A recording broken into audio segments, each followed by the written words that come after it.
Hey, wheel burners, how we doing today? This video is going to be primarily for our Canadian drivers. If you're a US driver and you're watching, this is all going to be about Canadians. And if you're a Canadian owner-operator, are you buying Canadian fuel? And actually, I should be saying, why the F are you buying Canadian fuel? That's my question to you.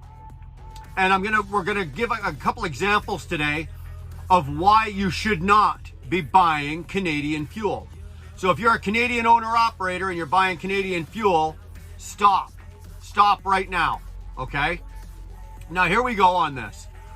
I've got all the numbers, and actually what we're gonna do is we're gonna talk about a scenario that happened this week. Now I'm making this video at the end of the week here, okay? So this happened at the beginning of this week. 4 guys I know, all working for the same company. They all drove from, let's just say, like the Cornwall area. If you're an American driver and you don't know where Cornwall is, thank your lucky stars. If you're a Canadian driver, you probably know where Cornwall is.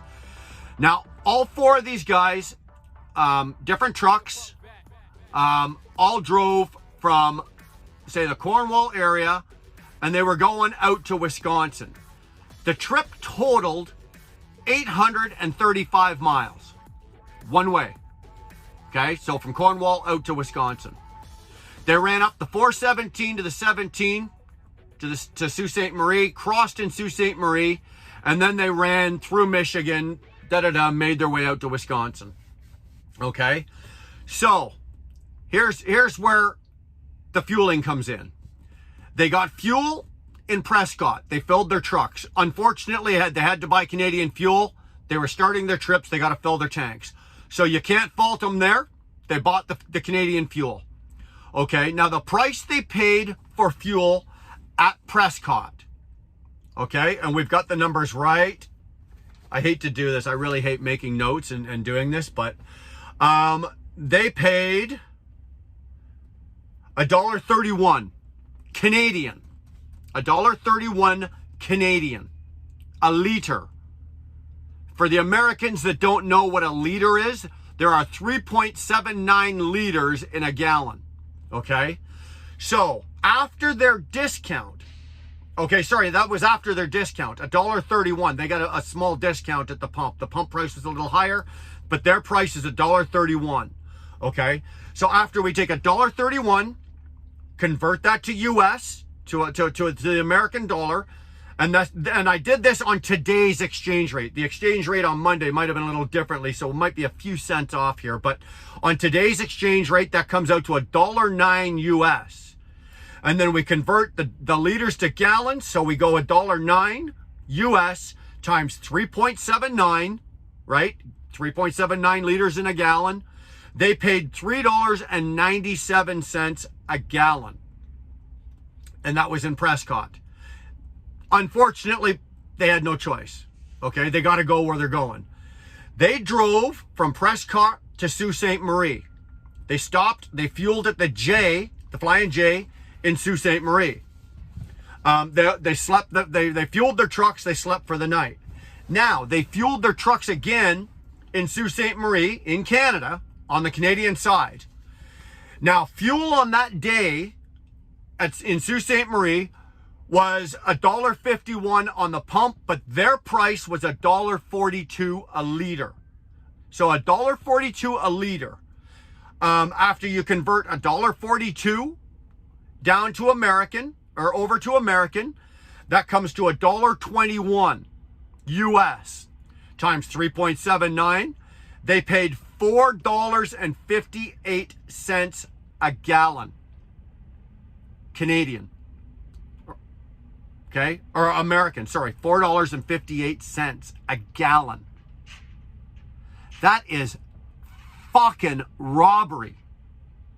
Why on God's green earth would you pay $4.58 a gallon? I just drove this week and I was out and around, but basically I was from the Toronto area Kentucky, Illinois, Indiana, all of the highest I saw for fuel anywhere out there was about 4.05 a gallon.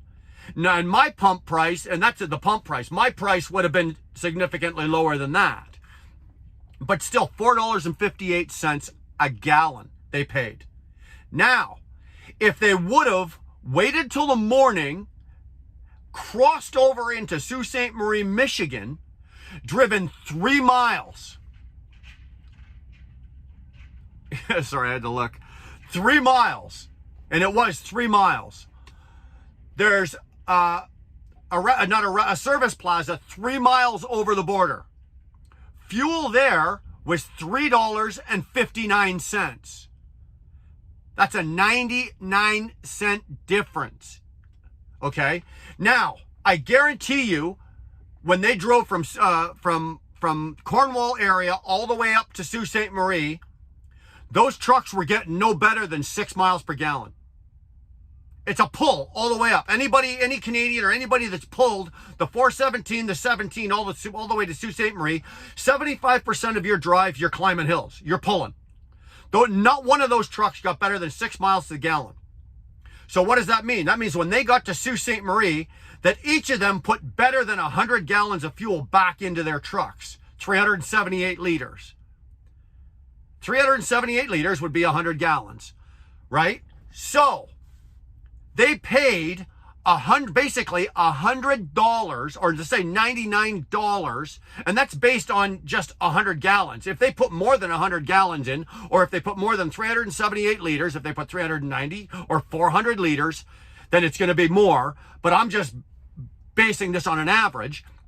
Let's say they burnt 100 gallons, right? They paid $99 more than they had to if they'd have driven across the border 3 miles and fueled up in Sault Ste. Marie, Michigan. Now, I know what everybody's going to say. They're all going, but we want our HST. Your HST is 13%. You take the 13% on that $100 or that $99 where they say, okay, big deal. You still paid 71 cents more a gallon. So you still paid $71 on one fill-up more than you had to. One fill-up. So I know that they went out to Wisconsin. They probably fueled their trucks back out there. Then they came back to Sault Ste. Marie. Probably filled their trucks up again and went back down to... So what I'm trying to get at is, why are we buying Canadian fuel? So if you have to buy Canadian fuel at the start of your trip to get you across the border and there's nothing you can do about it, there's nothing you can do about it. But once you are across the border, if you've got enough fuel in your truck to get you across the border, if you can find fuel over there that is under $4 and let's say 50 cents a gallon, buy it. Buy it. Screw your HST. You're not getting the benefit of your HST coming back. I would, all day long, I would rather take the savings in my pocket right here. I would take the savings in my pocket at the pump rather than the 13% I'm going to get back at the end of the year or the quarterly when you do it. The HST does not make up the difference between the price of fuel in Canada and the United States. Screw your HST. If you're an owner-operator, you've got a truck payment, you've got repairs, you've got tires, you got enough shit to get your HST back, right? To claim HST. You don't need it on your fuel when your pump price in the States is so much better. Now, being a Canadian, I'm all for Canada. Support my country, pump as much into my economy as I can, but I'm not giving money away for free. And that's what you're doing. You're giving money away for free. So between the four of them, 3 of them were owner-ops, 1 was a company driver. So between the 3 owner-ops, I guarantee you there was $300 on one fill-up between 3 of them that they just blew. They gave away for free. For what? Flying J points and a free shower? Boys and girls, do your math. If you're an owner-operator today, a Canadian owner-operator today, you better do your math. You better start looking at this because fuel is not getting any cheaper. Look around, folks. Fuel's going up, and it's still going up, okay? It is not getting any cheaper. If you don't know how to convert gallons to liters, U.S. currency to Canadian currency, if you don't know how to do all of the equations that make all of this to figure this out, learn. Find somebody that knows how to do it and learn. Because this is something that I do on a daily basis.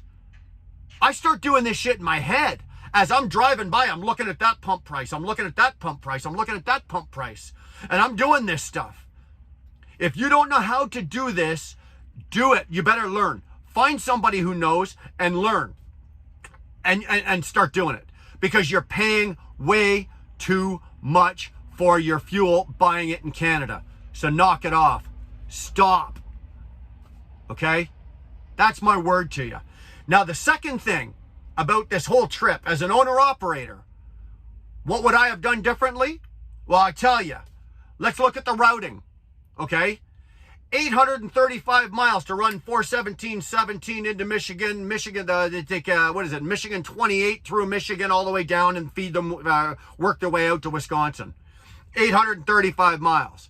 Now, that's a lot of hills, that's a lot of fuel, that's a lot of pulling.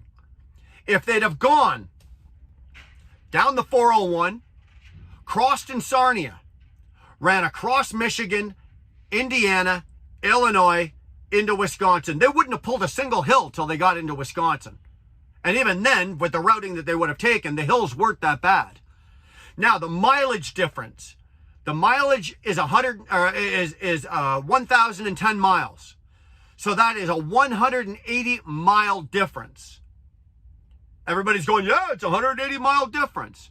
180 mile difference. Equate that to time, you're looking at about 3 hours. Right? 3 hours. You average 60 miles an hour, 3 hours, 180 miles.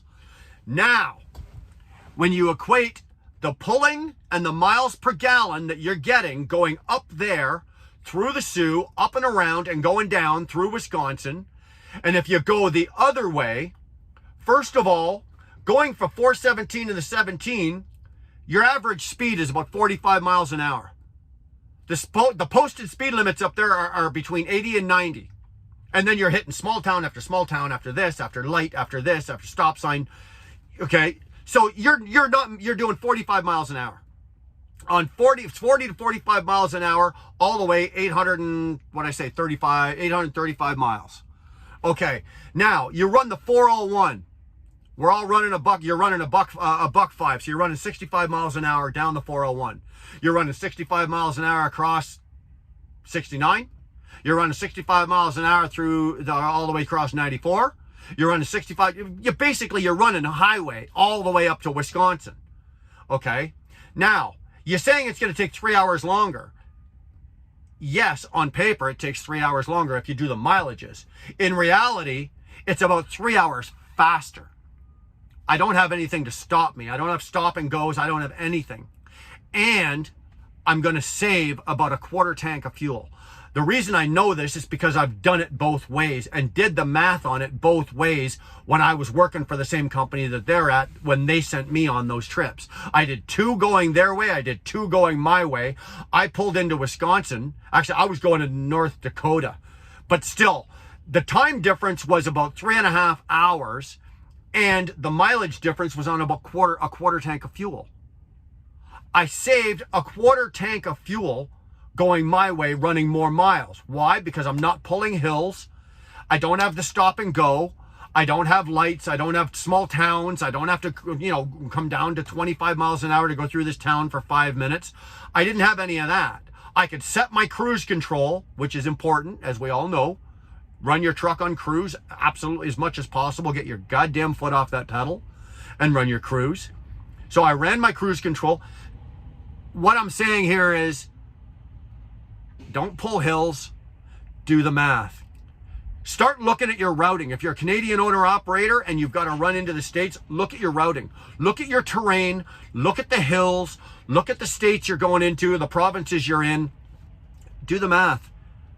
Guys, we are now coming into an era of new trucking. With fuel prices the way they are, truck prices the way they are, payment, our mileage rates where they are, which aren't great as Canadians. We already got one hand tied behind our backs. as Canadians, as compared to, say, US drivers. You need to look at this. You need to start, it's not looking at the nickels and dimes. Boys, look at your pennies, because the pennies are now making you dollars. If I was doing any of that, well, first of all, I just wouldn't have done it. Okay? These guys lost money on this. They didn't make any money doing that. And that's what I'm trying to tell them. I'm trying to tell not just them, I'm trying to tell all of you as Canadians. Do not buy Canadian fuel unless you absolutely have to. The HST is not a benefit to you in this case. Okay? The difference in fuel price more than exceeds what you're going to get back in HST. So screw the HST. You'll have enough shit through the year to get your HST. Don't worry about it. And watch where you're driving. Plan your routes. If the company says, okay, here it is, go here, we're going to cross you in the Sioux, say, no. I'll eat the 180 miles, cross me in Port Huron. Okay? Cross me in Port Huron. Or cross me in Detroit, or cross me whatever. Eat the 880 miles. You're going to make up for it in fuel savings and time speed difference, because you can run 65 miles an hour. Those two alone. This is an easy one. Okay? This is a no-brainer.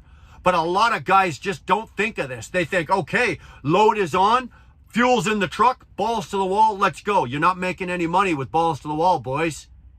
You're making money. Start using your brains. If you don't know how to do these equations, and you don't know how to do the math, and you don't know how to work out the calculations cents per mile of what you're making, if you can phone me right now, any of these guys, any one of these guys, I want them to phone me when they see this video and tell me honestly what their trucks are running cents per mile. Do they know how to do these calculations?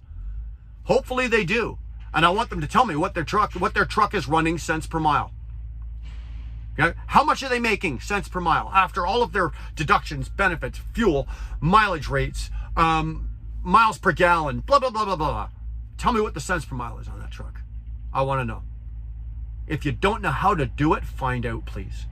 Save yourself money. Save yourself your livelihood. You're giving money away.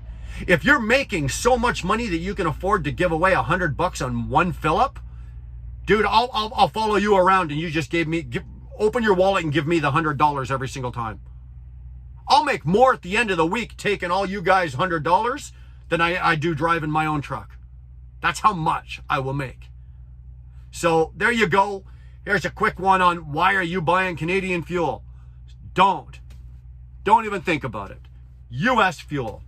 I hate to say it. I really do, because I don't like giving Americans my money any more than I have to. But in this case here, don't buy the Canadian fuel. Buy the US fuel. There you go. Help me out here, would you? Hit that subscription button. Give me a like. Turn on your notifications so the next time I throw something out there, you're going to see it. Keep the wheels down. We'll see you down the road.